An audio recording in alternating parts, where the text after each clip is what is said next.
యార్లగడ్డ వెంకట్రావు తీవ్రంగా ఖండించారు.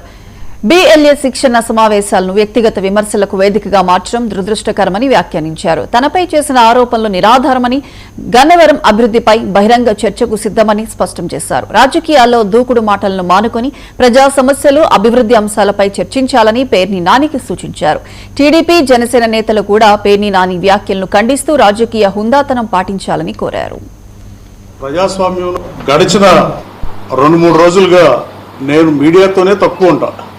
నేను ఫౌల్ లాంగ్వేజ్ వాడను, అది మీకు కూడా తెలుసు, విచ్ ఐ హేట్ ఇట్. అలాగే ఈ జిల్లా వైఎస్ఆర్ కాంగ్రెస్ పార్టీ అధ్యక్షుడిగా వైఎస్ఆర్ కాంగ్రెస్ పార్టీ కార్యక్రమాలను బలంగా జనంలోకి తీసుకెళ్ళడానికో, ప్రజాస్వామ్యంలో ప్రజలకు ఏం చేస్తారు, ప్రభుత్వంలో ఏమైనా తప్పు చేస్తుంటే లోపాలను ఎత్తి చూపించడానికో పనిచేయాల్సిన జిల్లా పార్టీ అధ్యక్షుడు పేర్ని నాని గారు సర్ ప్రోగ్రాం పెడుతుంటే వాటి మీద పనిచేస్తే బాగుంటుంది.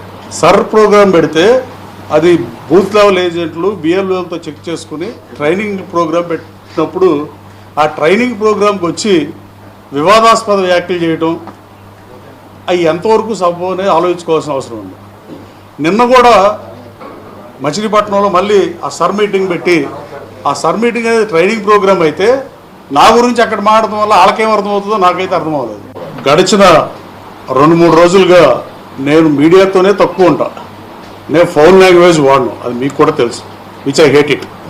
అలాగే ఈ జిల్లా వైఎస్ఆర్ కాంగ్రెస్ పార్టీ అధ్యక్షుడిగా వైఎస్ఆర్ కాంగ్రెస్ పార్టీ కార్యక్రమాలను బలంగా జనంలోకి తీసుకెళ్ళడానికో, ప్రజాస్వామ్యంలో ప్రజలకు ఏం చేస్తారు, ప్రభుత్వంలో ఏమైనా తప్పు చేస్తుంటే లోపాలను ఎత్తి చూపించడానికో పనిచేయాల్సిన జిల్లా పార్టీ అధ్యక్షుడు పేర్ని నాని గారు సర్ ప్రోగ్రాం పెడుతుంటే వాటి మీద పనిచేస్తే బాగుంటుంది.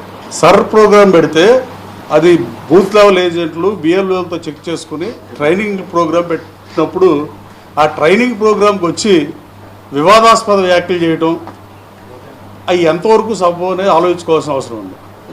నిన్న కూడా మచిలీపట్నంలో మళ్ళీ ఆ సర్ మీటింగ్ పెట్టి, ఆ సర్ మీటింగ్ అనేది ట్రైనింగ్ ప్రోగ్రాం అయితే నా గురించి అక్కడ మాట్లాడటం వల్ల వాళ్ళకేం అర్థమవుతుందో నాకైతే అర్థం అవ్వలేదు. గడిచిన 2-3 రోజులుగా నేను మీడియాతోనే